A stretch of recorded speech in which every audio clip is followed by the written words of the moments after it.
He has more than 100 publications, and most of them related to ROP, and he has several awards.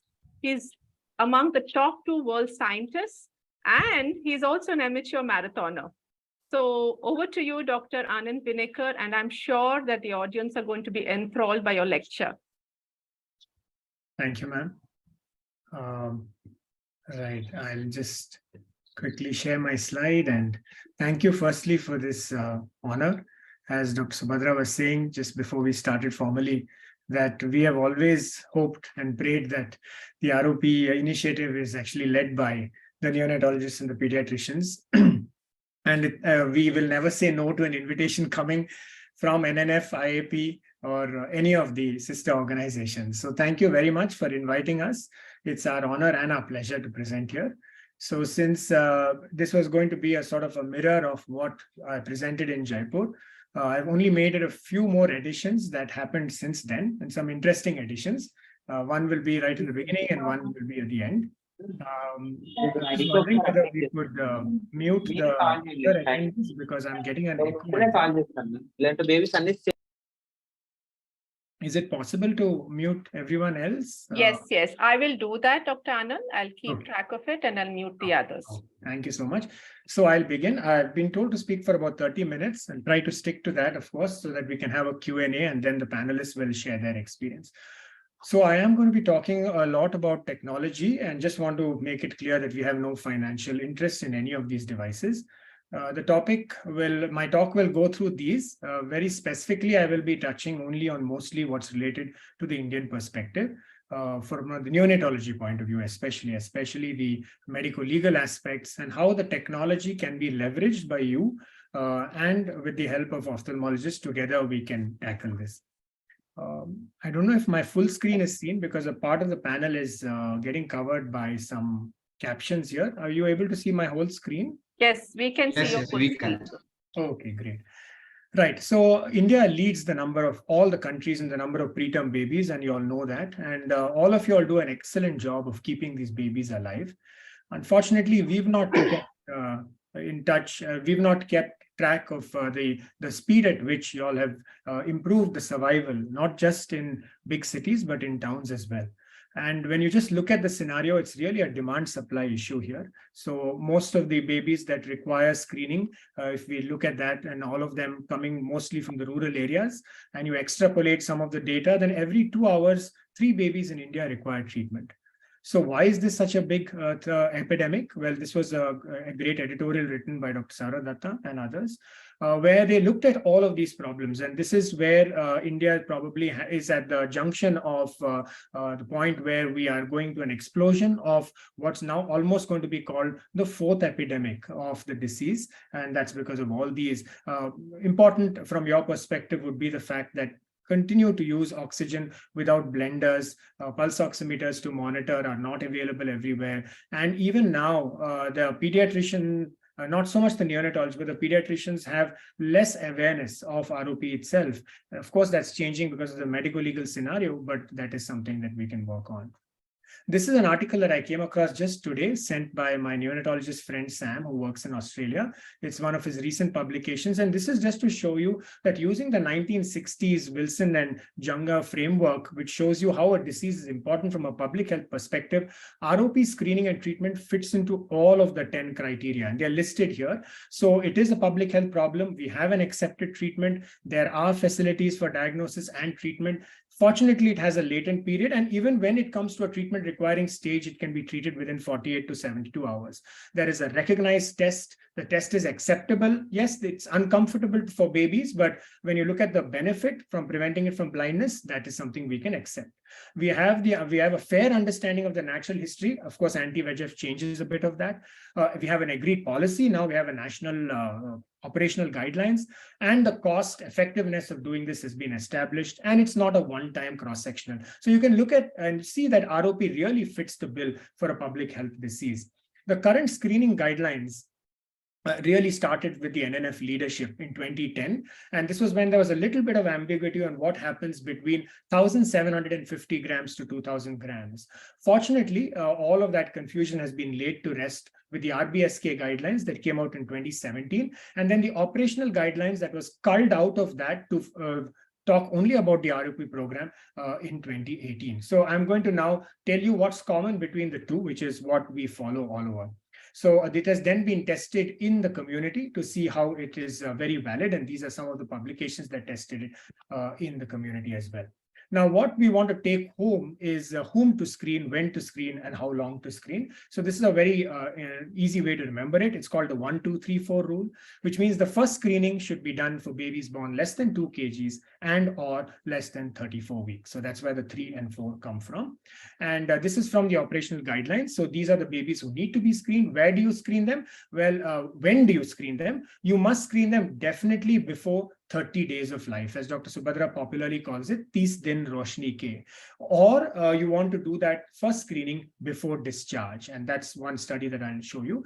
How do you screen? The gold standard, I would say, used to be indirect ophthalmoscopy. For want of the requirement of technology being available everywhere, it's still possibly the most common methodology for screening. But very soon, imaging, especially low-cost imaging, might take over.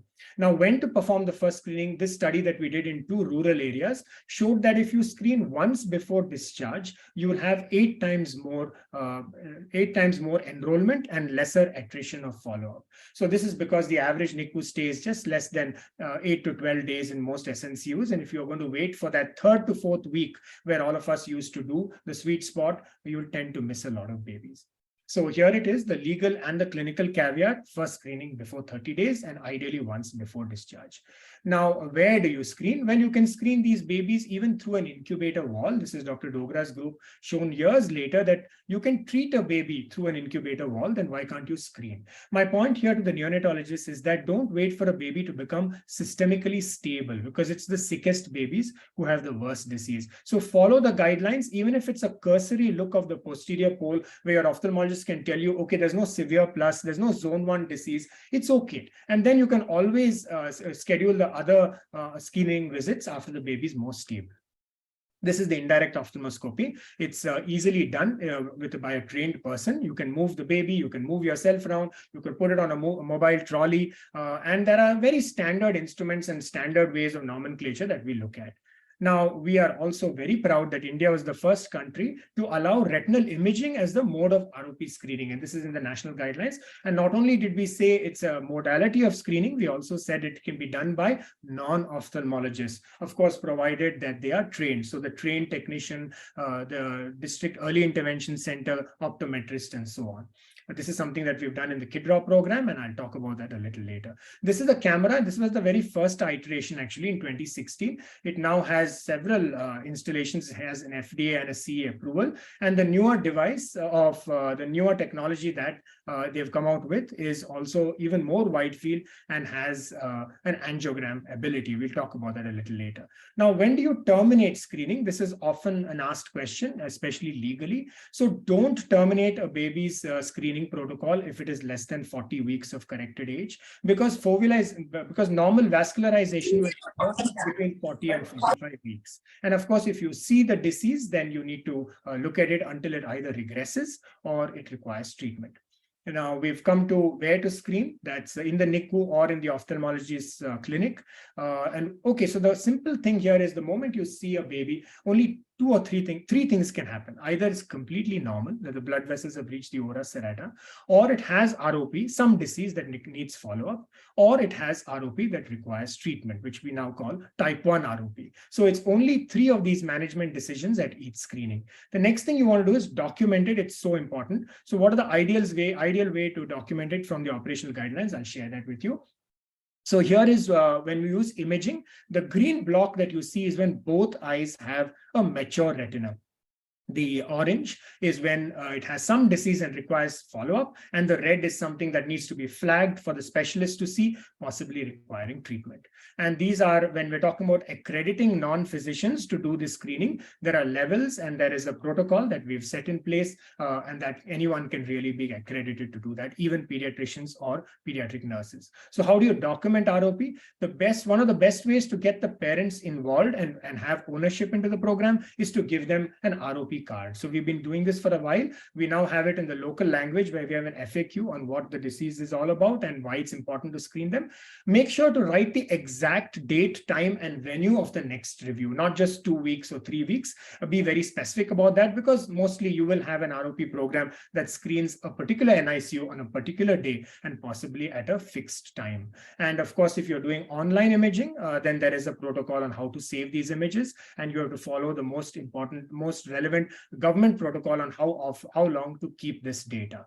The imaging model has been tested by the UNDP, which talked about it as a good practice for middle-income countries, which have less specialists and many babies to treat or screen, like in India. And this was also tested by the Australian government using the CDC guidelines and found, and I take a screenshot from their report, which they sent to government of Karnataka, that if you go back to indirect ophthalmoscopy and it's not done by trained ROP specialists or trained people who can do ROP screening, then there could be suboptimal care, which can expose the government and private, of course, to medical legal liability. This report came in the end of 2015, and on July 1st on 2015 was that landmark case of 1.8 crores. We'll talk about that when we come to the medical legal aspect. Now, the ICROP 3 classification came out in 2021. There are two of us from India who represented the group. Since the majority of the audience here is neonatologists, I'm going to talk only about what is relevant to the Indian context. So the aggressive posterior ROP, which we've always popularly called AP ROP, is now going to be called AROP. So clearly the word that we've dropped is posterior. Why? That's because, as you can see, especially in channel in the horizontal here, which is E, marked E, if you just look at the clinical picture here, you see the blood vessels going fairly to the end of the retina, which is the anterior part. So these can be underdiagnosed, saying this is immature retina, and you might miss the fact that this is actually one of the most aggressive forms of the disease. So just to highlight the fact that even the disease does not have to be only posterior to be aggressive. It can even be anterior. That's one. And then the myriad types of manifestations of aggressive ROP, almost all of these images come from our country, where you have the occluded type.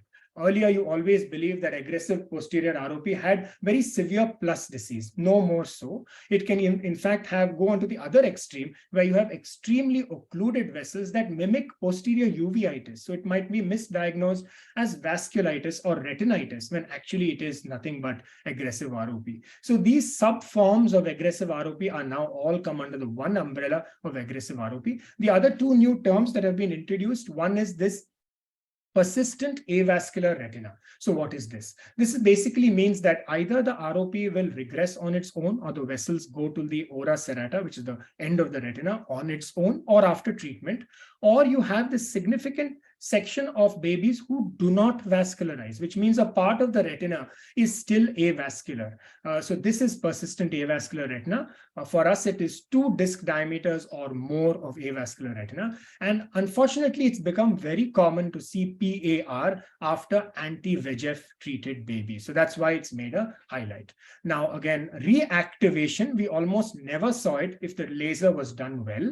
So it was very, very, very less frequent. But after anti-VEGF, it's almost very common. In fact, they say that less than 25% of babies will be treated completely with a single dose of anti-VEGF, and almost 70 to 80% of these babies will require laser at some point of time.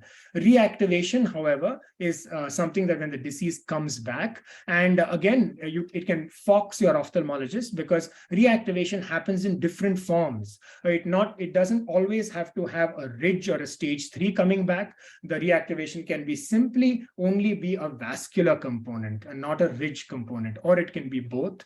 The reactivation can happen very close to the macula, where the original disease was, or in the periphery, or both. So basically, I'm saying that anything can happen both in the way it presented with, or a newer presentation, or both, and it can really confuse the ophthalmologist. So one has to have a very high degree of suspicion to look at reactivation, because it needs to be treated again.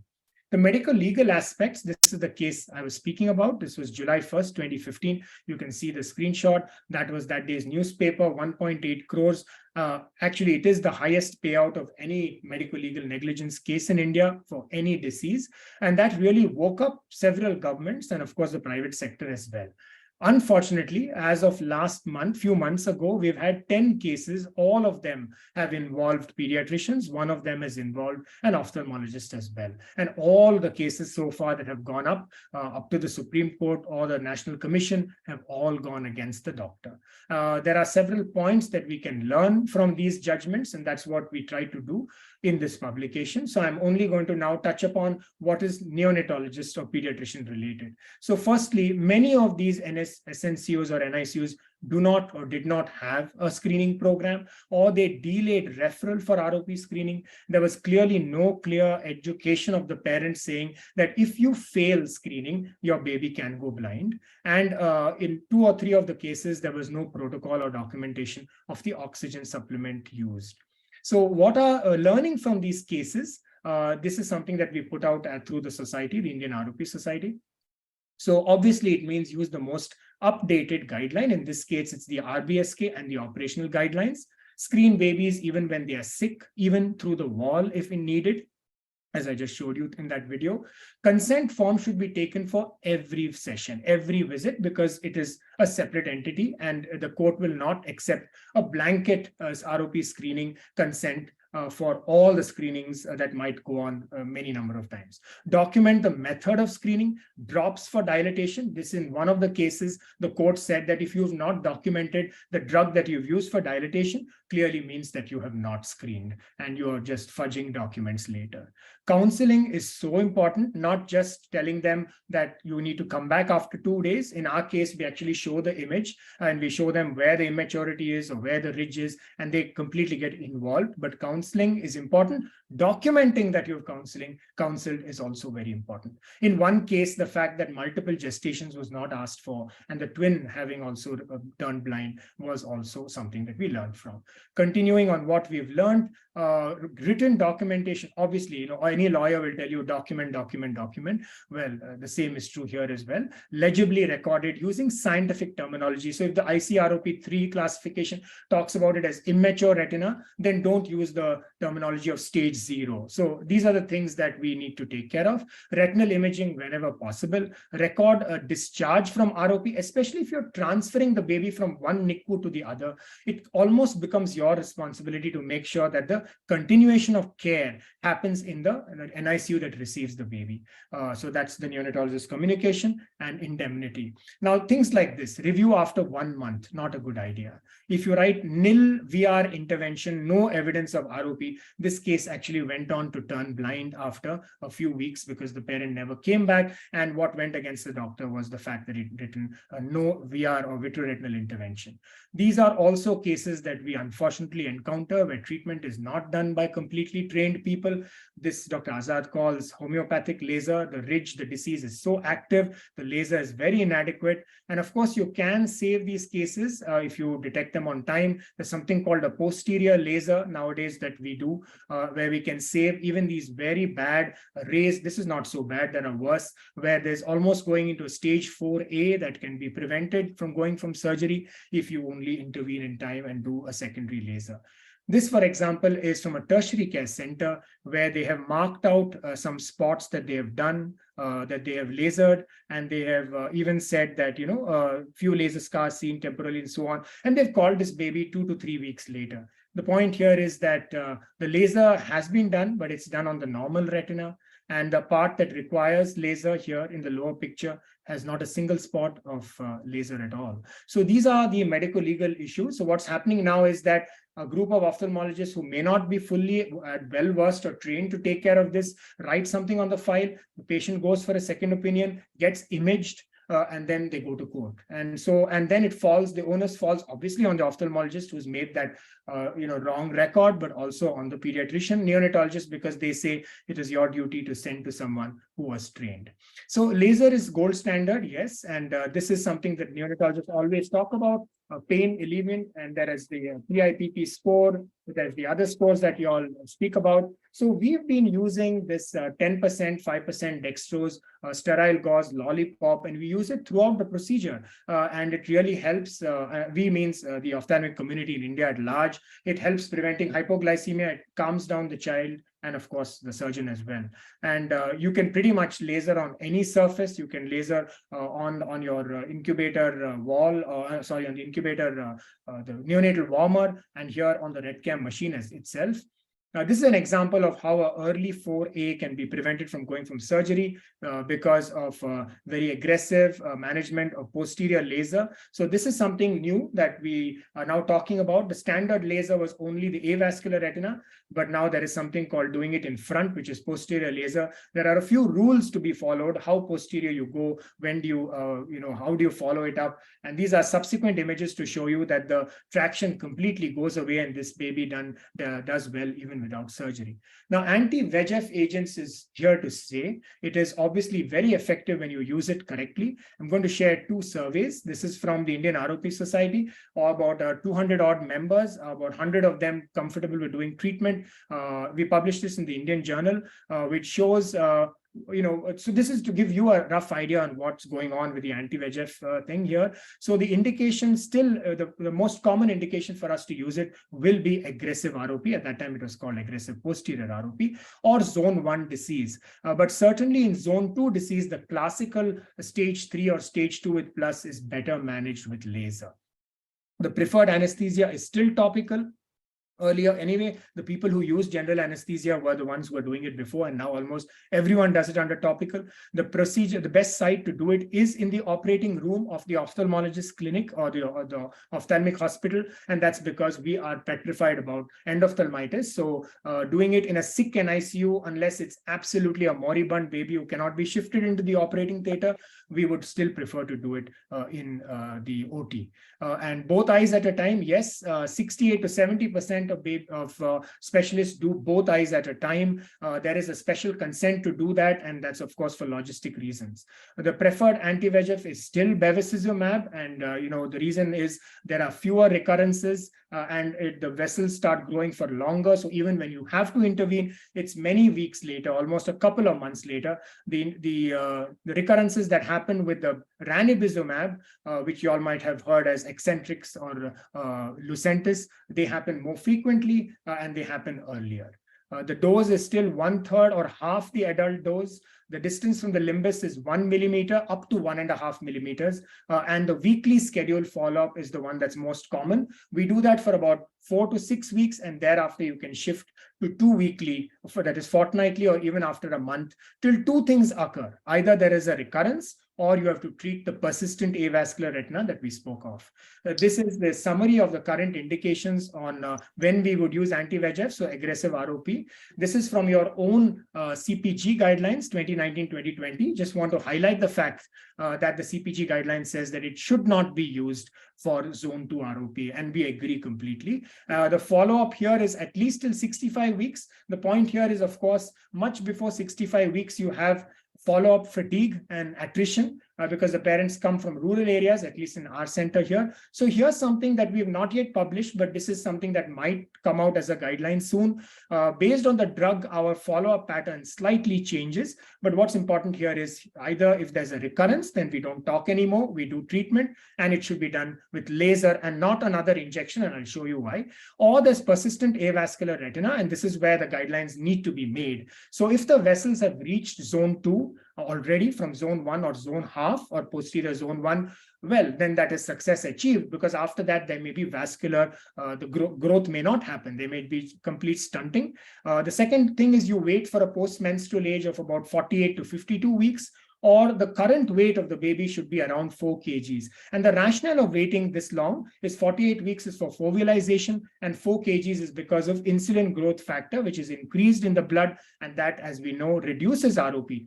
So point here is, if the weight is gaining, but the disease is not coming down, then you need to go in and do local treatment, which in our case would be laser.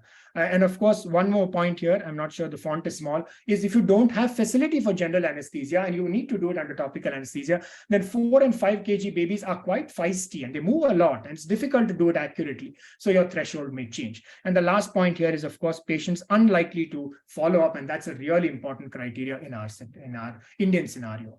This is what Dr. Dogra led, a paper looking at the possible situations in which anti-VEGF is used in India and middle-income countries. I'm summarizing it. Topical anesthesia, using topical betadine is good enough. We are not so sure about starting topical antibiotics or systemic or oral antibiotics for endophthalmitis, both before or after. There's no evidence for that. Injecting both eyes on the same day with a special consent. A special consent is available with the Indian ROP Society or the Vitreoretinal Society of India. Combined therapy with laser is probably here to stay, and when to do that laser we saw in the previous slide, and the follow-up regime is extremely important. Here is a baby who's possibly injected somewhere and was told was one eye unfortunately recurred and was not treated on time, went into stage 5, and here's the other eye, which the child was told it's completely normal. But as you can see here and highlighted on the angiogram, so much of the retina is still avascular, and this is what's classically called persistent avascular retina. Unless you laser these babies, and this baby was more than a year old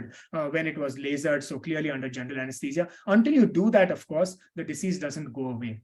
Now, this is a meta-analysis led by neonatologists. I was very honored to be a co-author here. I'm only going to summarize, and this is a systemic review meta-analysis, so this is not a study. So I guess it has the power of the fact that it looks at about 20 years of data of neurodevelopmental impairment that happened after anti-VEGF. So the numbers are not important. Let's just look at the summary below each slide. So in preterm infants, any ROP, even ROP that spontaneously resolved, was recognized to have a significant higher risk of cognitive impairment or intellectual disability compared to babies who did not have ROP.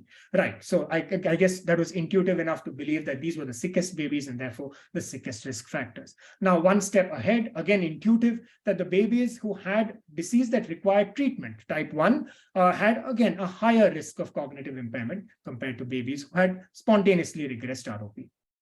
Now it gets murkier. Infants treated with anti-VEGF had a higher odds of moderate cognitive impairment than the laser-treated group. Right. So this is when you start wondering whether the fact that they were the sickest or already had CNS comorbidities, but when you adjust for those, there's still not a statistically significant value, but a clinically significant increased value of the babies who had anti-VEGF compared to laser. Now, it gets one more point interesting, and that's the last point here, that the anti-VEGF treated with laser because of the persistent avascular retina did not have an increased neurodevelopmental impaired outcome more than the anti-VEGF alone.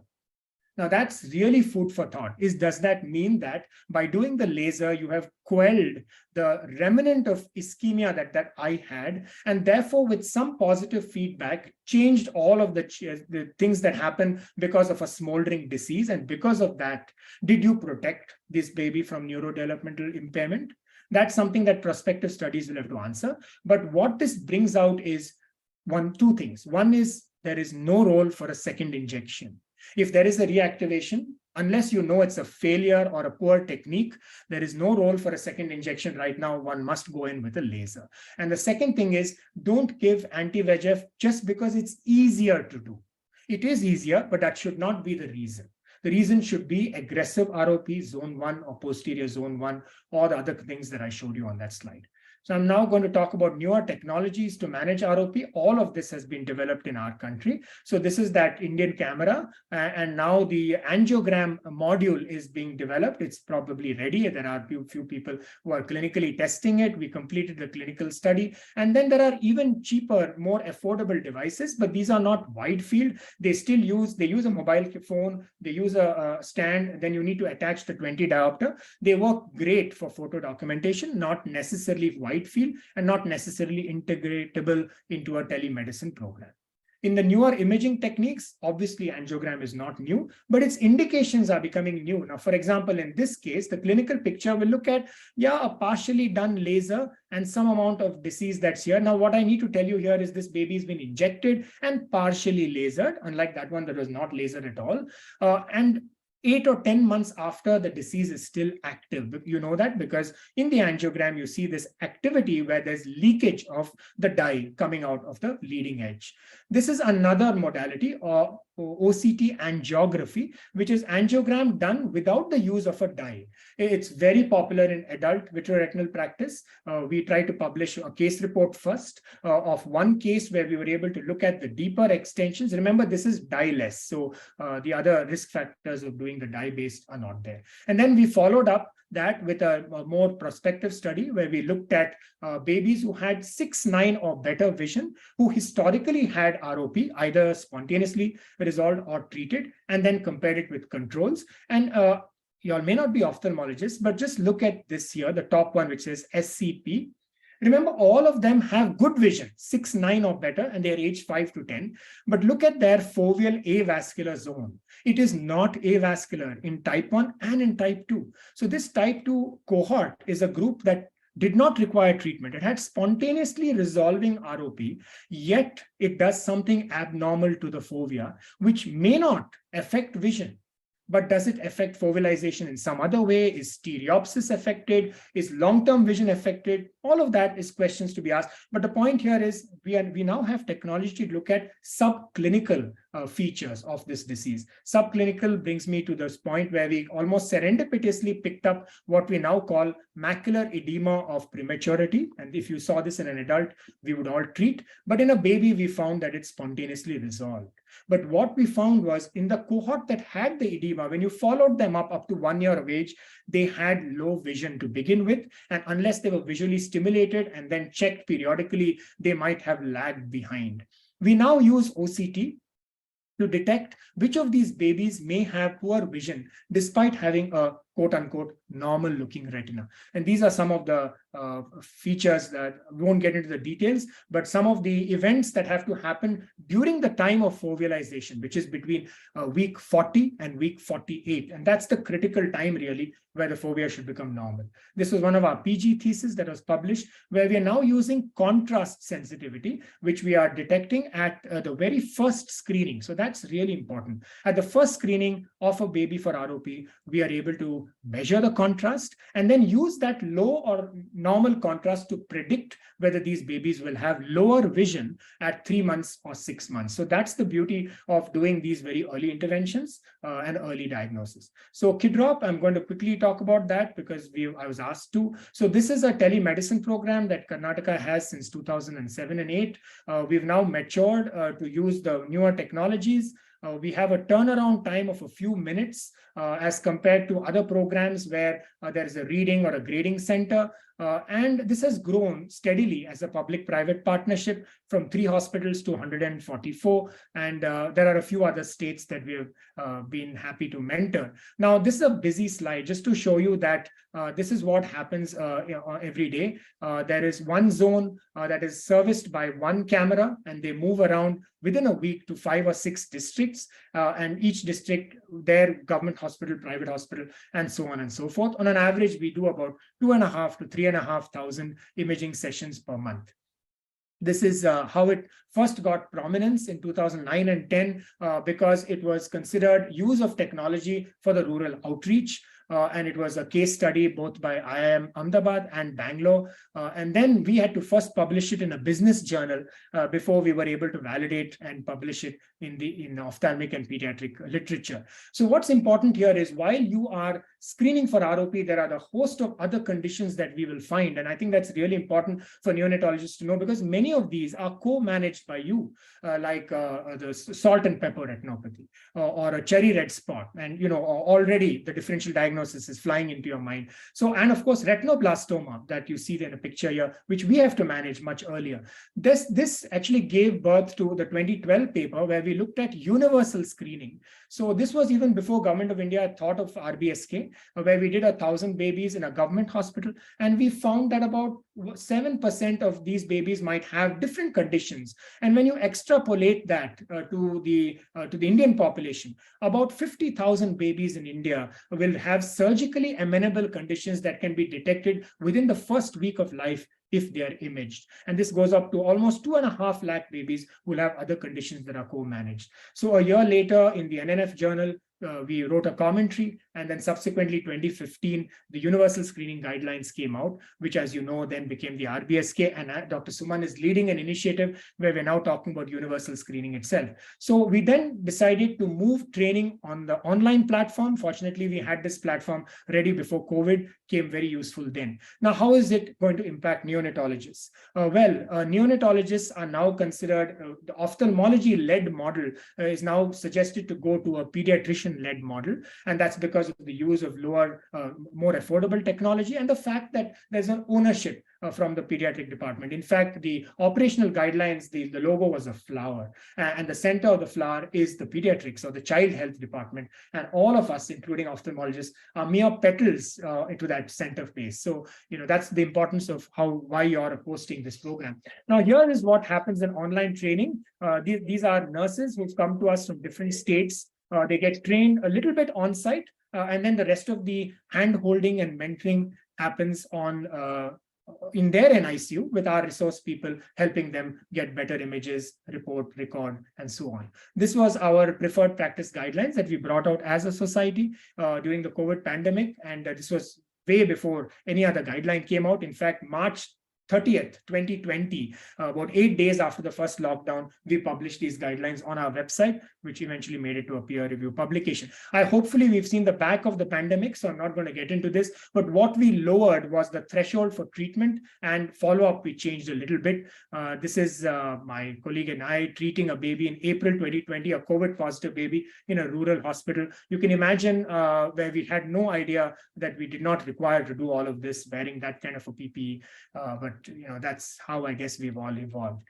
The future of ROP, I'm going to talk about two things: how to predict ROP and the role of artificial intelligence. So this is some work that I'm really excited about. We've been doing this work now for the past 6-7 years at our institute, where we've been collecting tiers of babies during the ROP screening, and we've looked at a whole lot of biomarkers, and these are the standard 4 families: pro-angiogenic factors, chemokines, cytokines, and adhesion molecules. Our first paper has been out 2 years ago. The second one is just getting accepted. Basically, what are we trying to say? From the assay of the proteins that we can pick up during the first screening, we now will be able to predict which of these babies will get the disease, and hopefully in the near future, which of these babies will require treatment and when.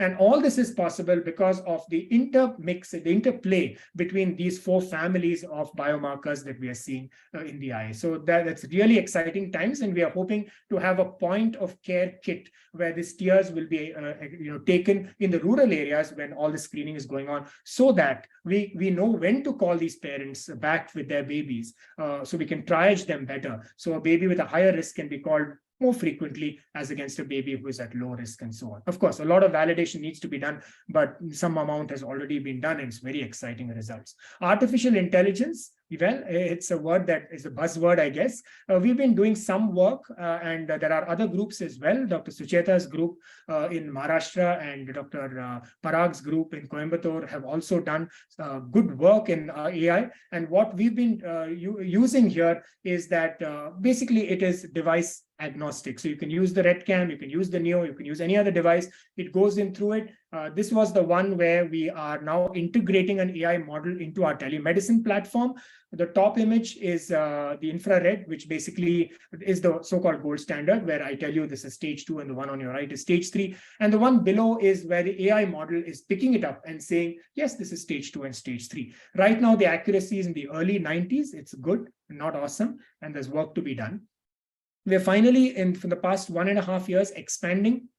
These are some of the countries we have mentored, but more importantly, what are we doing within the country? So these are some of the models that we are, many states have been following different versions of the model. And this is to give you a dashboard of a 3-monthly or a quarterly. So you see the Karnataka 4 zones, but you also see Jaipur, Surat, Belgaum, Maharashtra border actually, and Bhopal and so on. So this is how they get involved within a single network where all the images hopefully come onto one dashboard. And then that's how we'll be able to monitor and mentor the program better.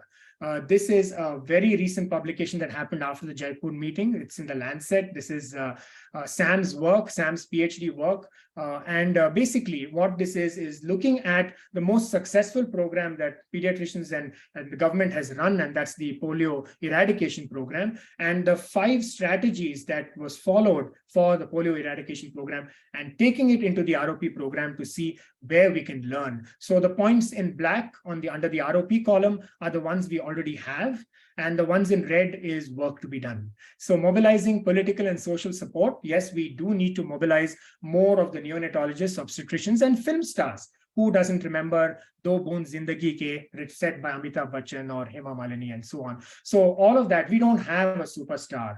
Maybe a recording, somebody will see it and volunteer. Strategic planning and policy development. Well, we do have the guidelines, but they are still not integrated. The adoption is still not universal. We have partnership with so many organizations that work through the government, but we are yet to expand to other states. The program operation and tactics, we have the Indian ROP Society trying to bring uniform grading. Dr. Subhadra's training program has been going on for decades now, but we still don't have what polio managed. We don't have a registry. We don't have a 0 case reporting.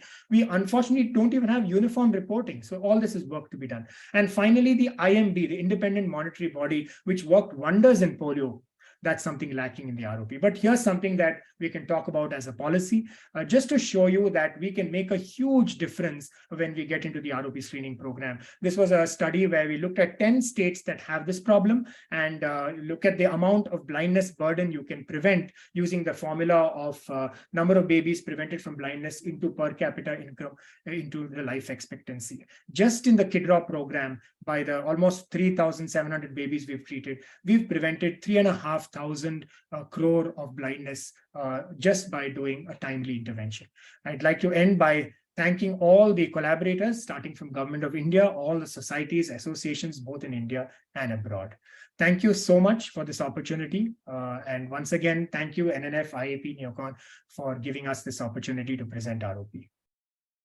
Thank you, Dr. Anand. Thank you very much for such an amazing lecture, which took us through the journey of ROP in India, all the way into the future.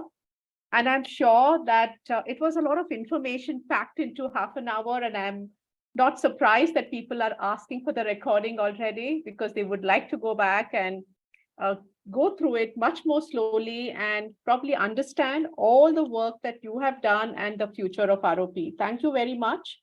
And I would like now to open this up for questions. We have had a few questions, and Madam has been very active in responding to them. But at this moment, we would like to ask if any of you all have a questions. The attendees can raise their hands and you can ask your questions yourself. Some of the questions which have been asked and which Madam have responded was about whether bevacizumab is preferred over ranibizumab. And so I don't know if you would like to also respond. Please go ahead, Dr. Anand. I'm sure Madam has responded. So yeah, from a clinical perspective, we do prefer bevacizumab, which is Avastin, but from a regulatory perspective, the fact that it has now become part of government supply, that the fact that it had DCGI approval, ranibizumab is the drug that is, of course, meant for ophthalmic use and has been excuse me, approved for ROP as well, including some biosimilars, which are a molecule that mimic the original molecule after the patent runs off. And there are at least 2 or 3 that we know coming from India. So yes, and we know, I don't know what she's responded, so I think I'll just stop here because I'm sure she's answered that well. Yeah, what I was saying is that from scientific point of view, there is no drug like Avastin for ROP. The reason is that the recurrence rate is very low, less than 10%. Side effects are hardly any. And even if the recurrence occurs, it occurs quite late. So by the time the baby will gain weight and it will be more stable, so then you can do laser or whatever you want to do. The problem remains that it is an off-label treatment. So I am ready to go to jail for my patients. Yes, someday I will be taken to jail. I am happy to stick out and stand there and say I did the best for my babies. I have never given ranibizumab for the same reason that although that is approved and that is the legal way to go, but the recurrence rates are almost 30 to 40%, which means every second, third baby or fourth baby will need additional treatment. So you give a very expensive drug and then they will need more treatment and more treatment. And the recurrence is very quick. So you have to really follow them very, very closely.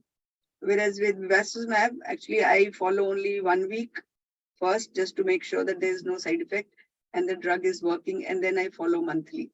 And few patients will have recurrence, and of course I have them followed up locally also by their doctors.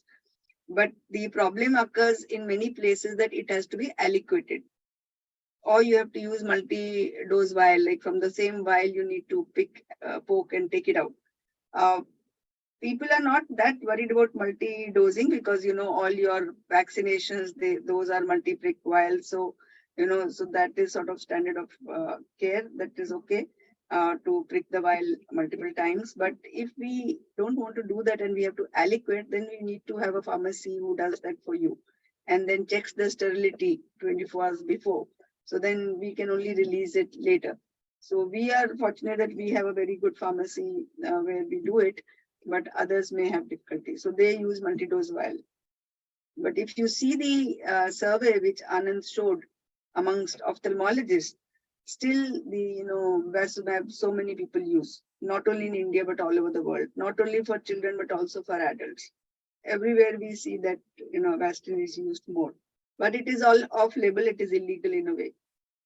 So in other countries it is not illegal because there they have rules for off-label, but in our country we don't have regulatory for off-label. So we can go to jail for using antibiotics in endophthalmitis because that is off-label, and you can go to jail for giving crocin for pain because that is off-label. Ma'am, I just want to clarify that you won't go to jail because I've been talking to legal experts and they clearly tell me that off-label is not illegal. It's just that we have to take a special consent for that. And in fact, the neonatology community here might not know that Avastin was banned for adult use, I think somewhere between 2016 and 17. And then the ban was reversed because the government realized that for many reasons. So I've been told by legal experts that when you reverse a ban, it has even more a strong point for the drug. And the French and the British are actually advocating. In fact, the NHS says that you have to use, I'm talking about adults as well, that you'd use Avastin first and then only consider the more expensive drugs. Of course, that's out of context to ROP. But my point here is Avastin is not something that we've been hiding and giving our babies. It is, and definitely not illegal. So ma'am, no jail for you. Okay. And we must say that we neonatologists are very used to off-label. More than half the drugs that we use are all off-label for newborns. So there's no concern about that. We can stand together. Thank you. Yeah, we can go to jail together. So I don't see any further questions. I don't see any hands up, but I am. Thank you, Dr. Anand. That was really, really wonderful. And thank you very much for making time from your busy schedule to be here. Thank you. And Suman, I had one question. Okay. Yes, ma'am. Because this is such a great opportunity to have all the pediatricians here. Two things. One, is there some movement in your organization to get posters printed? Because that's what we did, when we started in our cities or anywhere. See, we may do everything, but if the public doesn't know about it or they don't come forward or they are not aware, then whatsoever science you may talk, it doesn't penetrate through. So having posters, especially through IAP, like we have through our ophthalmologists in local languages, you have breastfeeding poster, you have vaccination poster, like that. There should be this eye examination poster so that the parents, learn about it much before we start talking about it. So 2-3 weeks when you start talking about ROP, they have already read about it on the posters. So even if we don't have a brand ambassador, it's very expensive, but at least simple posters, we can have the local hospitals or governments do it. That really raises the awareness. Yes, ma'am. Thank you very much. I think that is very well received. And I'm sure these are all the discussions we'll be having. in the next session, that is a panel discussion. So I would again like to thank Dr. Anand Vinekar for his wonderful talk, and then we will move on to the panel, which is led by Dr. Rishikesh Thakre. Dr. Rishikesh, I hope you don't mind that I would like to take the privilege and honor of not only introducing you, but also the panelists. So I request all the panelists to put on their videos, and I would like to do the honors of introducing our eminent panel.